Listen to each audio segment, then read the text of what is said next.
고종은 얼마나 고마웠겠어요. 그죠? 그러니까 이건택을 잊지 못해 쭉쭉 올립니다. 이때부터. 자, 9월달에 독립문을 만듭니다. 독립문을 만드는 의지는, 목적은 뭐냐? 우리는 절대 열강의 간섭을 받지 않겠다는 겁니다. 그거 참 좋은 의도입니다.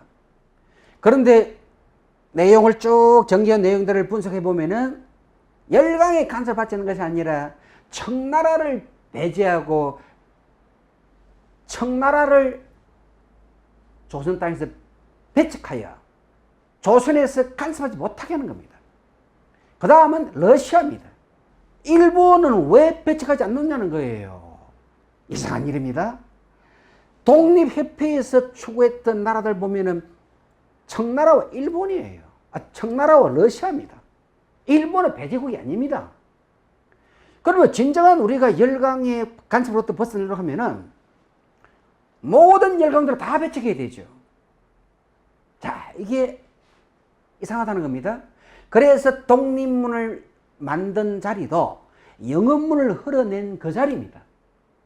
독립문을 세우기 위해서 그 자리에 흐른 건 아니고 흘려있는 영업문 터에 독립문을 건립했습니다. 그러면 서대필이 어디서 왔습니까? 미국에서 왔죠. 진정한 미국에서 온 시민정치가라면은 독립문을, 프랑스 개선문을 본따를 게 아니잖아요. 프랑스 개선문을 하셨을 때 어떻게 만들어진 겁니까? 나폴레옹이 전쟁 승리 기념을 하기 위해서 만든 게 프랑스 개선문 아닙니까? 그걸 그대로 벤치마킹한 거예요. 그러면은 이거 이상하다. 일본이 청나라에 승리한 전쟁의 기념탑으로 만들어진 배경이 있지 않을까라고 의심을 한다는 겁니다. 만약에 진정한 독립의 의지가 있었고 자주의 의지가 있었다면은, 또 미국에서 온 서대필이라면은 미국이 당시 미국 독립 100주년 기념으로 뭘 세웠습니까? 자유의 여신상을 세워놨잖아요. 물론 프랑스에서 돈을 제공해 주었습니다만은, 자유의 여신상이 뭡니까? 글자 그대로 자주, 자강 아니에요. 밀건 아닙니까? 그러면 우리도 그거 비슷한 걸 만들어야지. 왜?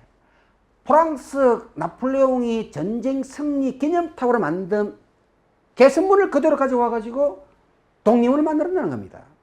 자, 우리가 이래서 이 분야를 가만 참여 보면은 서재필이가 과연 일본과 관계 없었을까? 이런 걸 의심해 보지 않을 수 없습니다. 이 시간은 이근택 강의이기 때문에 그건 다음에 한번 강의를 하겠습니다만은, 자, 여러분들 돌아갈까요? 독립이라는 용어는 처음부터 잘못됐다는 겁니다. 우리가 없는 나라를 세운 게 아니고 있는 나라가 주권이 거의 자주권이 없는 거예요. 자주문이라고 해야 되고 자주협회라고 하지 않고 왜 독립협회, 독립문이라고 하느냐 이 말입니다. 그래서 이것이 우리가 쓴 독립이라는 말이 지금 여기에 나오니까 잠깐 사이드로 빠졌는데, 독립협회라는 이름 자체도 이거는 자주협회가 정확하게 맞지 않을까라는 생각을 해봅니다. 어쨌든 이건택은 이 독립협회를 탄압한 공로로 다시 그가 크게 성장을 합니다. 자, 이건택을 실체로 만들어준 대한국제입니다. 자, 그럼 이게 무슨 말이냐? 이제 1896년에 아간파천으로 통해서 러시아 공사관의 피신에 있다가 거의 1년 만에 이제 경복궁으로 오지 않고 덕숭으로 갑니다. 즉 경운궁으로 가지 않고 덕숭으로 가는 이유는 왜겠습니까? 명성황후의 그림자가 아랭거리겠죠. 좋은 추억은 아닙니다. 덕숭으로 항공을 했습니다. 덕숭으로 항공하고 이제 왕이 왔으니까 보통 사람이 온 건 아니잖아요. 뭔가 분위기를 새로 바꿔야 됩니다. 이때 덕숭으로 돌아와 가지고 정치를 펼쳐봤지만은 큰 변화는 여전히 없습니다. 그래서 당시 신하들이 추청을 합니다. 전하, 우리는 이제 자주를 하기 위해서 좋은 기회가 왔습니다. 청나라는 이미 무너졌고 청나라의 간섭으로부터 이제 받지 않아도 되는 타이밍입니다. 이 타이밍에 청나라로부터 완전한 자주를 획득할 수 있는 분위기를 만들어서 국호를 바꾸고 우리가 자주국이라는 사실을 만천하에 알리기 위해서 원고단을 두고 하늘에 제사를 거행해서 황제로 격상을 시키자는 겁니다. 고종도 처음에는 그거를 거절했죠. 기록이 보니까 9차례 거절했다고 합니다. 그러다가 이야기가 막 들어보니까 그게 맞네. 그래서 대한제국으로 국호를 바꾸고 원고단을 두고 하늘에 제를 올립니다. 절대 지구촌에서 천자는 한 사람밖에 없습니다.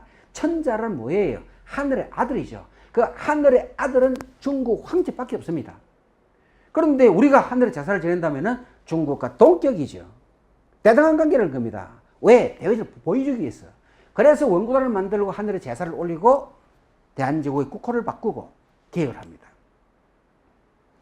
자, 이렇게 개혁을 하고 이제 쭉 이어가다 보니까 아까 이야기했죠.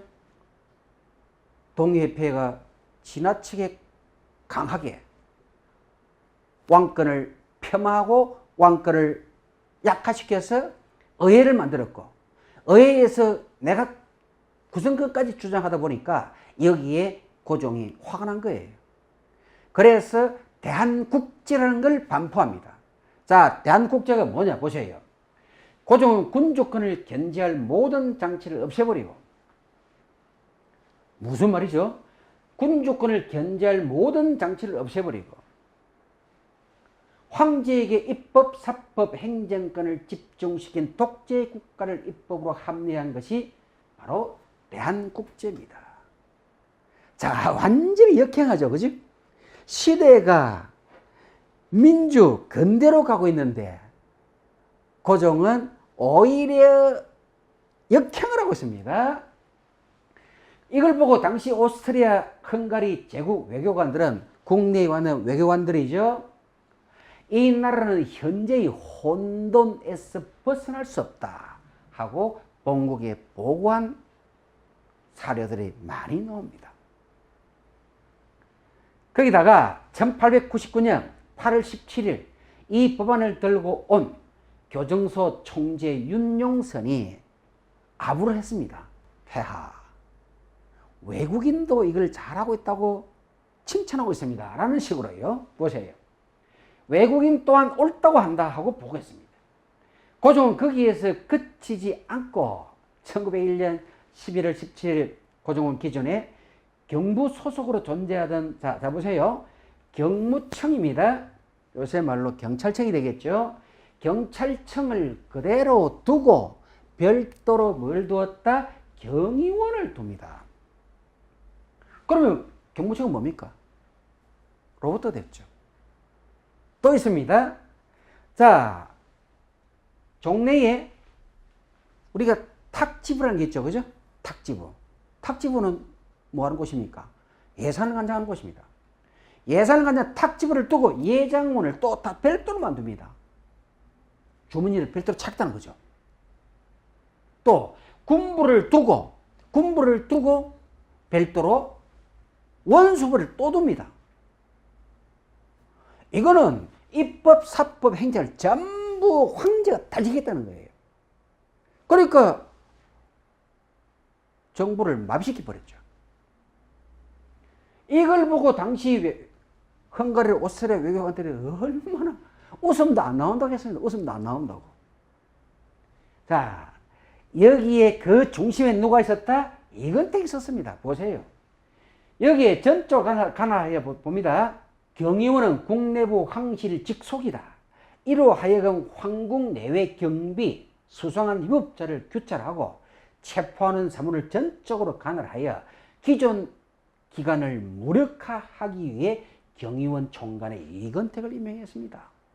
얼마나 사랑을 했으면은 이건택이가 이토 히로부미를 아버지라고 부를 정도로 교활한 인간이니까 고종에게도 이토 히로부미를 만나기 전에는 그 정성을 다 쏟았던 거예요. 좋은 방향으로 신하가 왕을 좋은 방향으로 이끌어가고 충직한 신하가 됐으면 좋은데 좋은 방향 다 빼버리고 자기의 권력을 위해서 충직한 신하가 되었다? 자, 그렇습니다. 그리고 대한제국을 만들고 이제 대한제국의 상징 이렇게 이화 무늬의 꽃이죠. 오약꽃, 사구꽃이죠. 그리고 독수리 문양이 대한제국을 상징하는 모양들입니다. 자, 고종을 보좌해 수사권과 사법권까지 박탈한 이근택 조금 전에 보셨죠. 이제 대한국제가 반포되고 그 대한국제 중심에 이근택이 있습니다. 그 이근택은 자 보실게요. 경의원 총관 이근택을 임명한다. 의정부 찬정으로. 서칙은 관 1등에 임명하고 또 겸임을 또 시킵니다. 겸임은 수료는 부총재를 겸임시킨다. 수료는 요즘 말로 하면은 뭐 수자원공사 뭐 비슷한 이런 쪽에 해당됩니다. 자, 연도를 보세요. 1902년 7월 15일입니다. 그 다음 또 봅니다. 의정부 찬정 이근택에 임시서리를 명한다. 뭐 어디 임시서리? 경의원 총관 사무에 해당하는 임시서리를 명한다 했습니다. 며칠 만이죠? 자, 7월 15일이고 7월 17일 이틀 후입니다. 또 보실래요? 수료는 부총재 성기훈 임명한다. 무슨 의정부 찬정으로 임명하고 서칙 관 1등에 주며 정의품 이근택을 임명한다. 경의원 총관으로 임명한다. 자, 8월 14일입니다. 한 달 후지요. 계속 이게 관직이 한 계속이 아니야. 겸임으로 계속 올라옵니다. 자, 명한다. 육군 참장 이근택에게 임시 혼성 여단장으로 임명한다. 8월 25일입니다. 또 11일 후지요. 하하, 참 대단한 사람입니다. 고종이 대단한 사람 같아요. 고종이. 우리가 이 근현대사를 이런 이제 일제강점기 때 특히 이 분야를 집중해서 조명하다 보면은 도저히 고종을 이해하기가 참 힘든 부분이 한두 군데가 아닙니다. 보세요. 육군부장 심상훈을 임명한다. 자, 원수부 군무총장에 임명한다는 말입니다. 육군부장 민병석을 임명한다. 어디에다가 원수부 해계국 총장 임명하고 육군 참장 주석면을 임명한다. 원수부 기록국 총장 임명하고 또 이근택 놈입니다. 보세요. 자, 육군 참장 이근택을 원수부 검사국 총장으로 임명한다. 보셨죠? 또 있어. 거기다 겸임을 또 시켜. 겸임을 얼마나 사랑했으면은 역으로 얼마나 고종에게 교활한 짓을 했으면 이렇게 볼 수 있는 거예요. 겸임으로 경의원 총관 겸임시켰습니다. 날짜를 보시면 기가 차잖아요. 이게 지금 15일, 17일, 8월 14일, 8월 25일, 9월 7일, 10여일 만에 하나씩 관직이 또 생겨요. 자, 이쪽을 봅니다. 이렇게 막강한 권력을 가졌던 그를 다시 보면은 1901년 11월 17일 고종은 기존의 경부 소속으로 존재하던 수사기관은 경무청 별도로 경위원을 했죠. 그죠? 이거는 이제 황제 밑에서 황제를 가장 잘 보필하고 황제 신변을 가장 가까운 곳에서 책임 맡고 있는 것이 경위원입니다. 근데 그게 원래 경무청이 하는 거예요. 근데 경무청을 헛소리 만들어 붙습니다. 고종은 이로하여금 황국 내외 수상한 위법자를 규찰하고 체포하는 사무를 전적으로 간다고 했다. 누가 맡기냐? 이근택이 다 맡긴 거예요. 총관 이근택이죠. 그죠?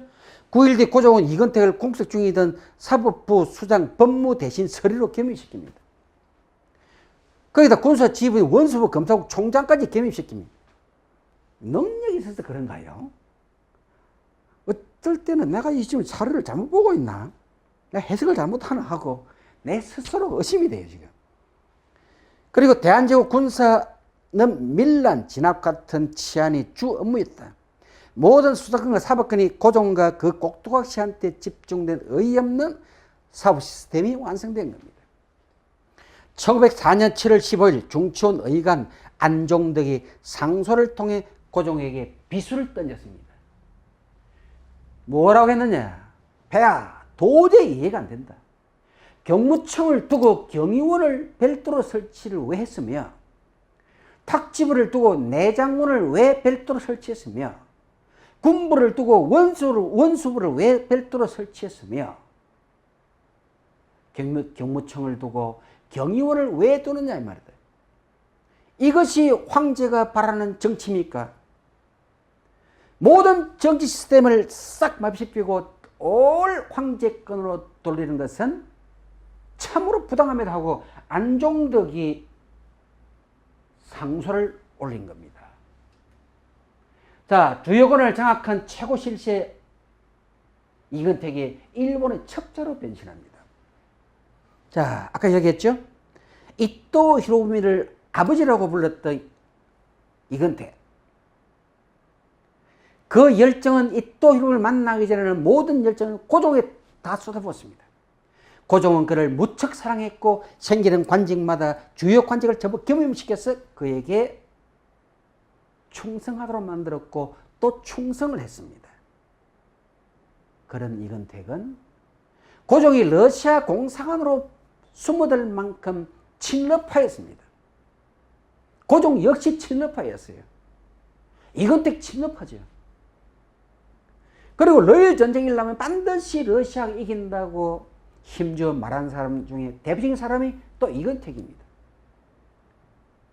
거기다 이근택은 수시로 알렉시예프에게 편지 보내가지고 조선이 어려운 상황이면 차병, 군대를 보내주시오라고 보낸 사람 또 이근택입니다. 그랬던 이근택이 이제 일본의 첩자로 변신하게 됩니다. 왜 일본의 첩자로 변신하느냐? 전세가 그리고 대세가 러시아가 아니라 일본입니다. 거기다가 하야시가 돈을 가져와가지고 뿌려요. 20만 엔을 들고 들어와가지고 조선의 주요 관직원들에게 짝짝짝짝 뿌립니다. 그때 이지용에게 1만 엔이 들어갔습니다. 그리고 어김없이 이근택에게도 큰 돈이 들어갑니다. 그래서 이근택을 매수하다 보니까 이근택이 이제 슬슬 러시아로부터 발을 빼가지고 자기 동생부터 일본에 왔다 갔다 일본에 정보를 제공해 주도록 시킵니다.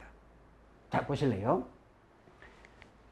겸임, 경위원 총관 이근택이 보는 경무관 분함에 관한 것과 인면에 관한 규정을 기록해서 위에 올렸습니다. 올렸더니 왕이 그래라 라고 한 거예요. 이거 무슨 말입니까? 이근택이 힘이 어느 정도인지 알 수가 있죠. 경위원 총관 이근택이 겸임을 하고 있는 보는 경무관, 즉 보는 경무관의 권한을 분산을 시켜라. 그리고 인면하는 규정도 새로 만드는 거야. 그 새로 만든 것을 어떻게 만들었다? 자기가 권력을 장악하고 위에서 군림하기 좋도록, 그리고 황제에게 충성하는 것처럼 이렇게 내부 규정까지 마음대로 바꿔가지고 왕한테 올린 거예요. 그러니까 왕이 가라고 한 거예요. 이게. 그 정도로 힘이 있다는 겁니다. 자, 그리고 보세요. 검사국 총장 이근택이 겸임하는 철도원 부총재까지 겸임하고 있습니다. 9월 16일, 10월 6일이잖아요. 이거 계속 날짜가 지금. 거짓말 좀 하면 날마다 관직이 생겨, 날마다. 이게 무슨, 정말 웃기는 나라가 아닙니까, 이게? 자, 명한다. 원수부 검사국 총장 이건택은 임시 서리 군부 대신 사무에 명한다. 원수부 검사국 총장 이건택 겸임 자, 방문 원장을 맡도록 한다. 원수부 검사국 총장 이건택에게 임명한다. 군부 대신으로 임명한다. 자, 이런 막대한 권력을 가지고 있었던 이 이건택이 하야시의 돈에 녹아나고 이지용의 고임이 해야 되겠죠? 아니, 고임이 아니라 생각이 같은 사람이죠. 친일 바로 넘어가기 위해서 첩자 노릇을 한 겁니다. 자, 보세요.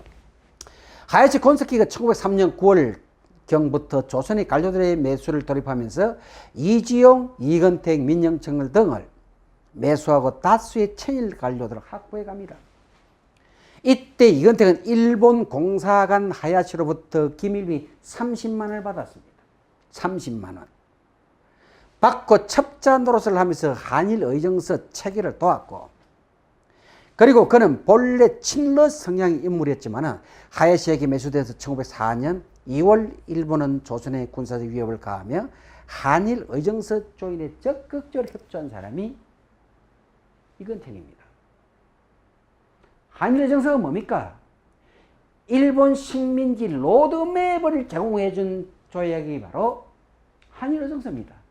아니, 극단적으로 말하면 한일 의정서가 체결되지 않았더라면 을사늑약까지 올 수가 없습니다.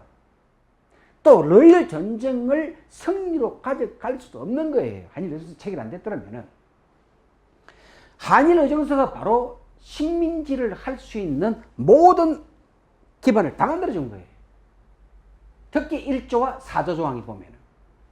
그래서 여기에 결정적으로 정보를 제공해주고 적극 협조해준 사람이 이건택이고, 거기에 제1등 공신이, 한일 1등 공신이 이지용이에요.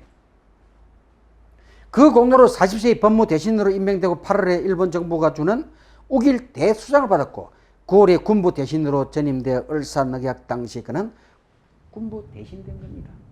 자, 이렇게 간사한 성향을 가지고 있으니까 쉽게 러시아에 충성하고 고종에 충성하고, 아니, 충성하는 척 했겠죠.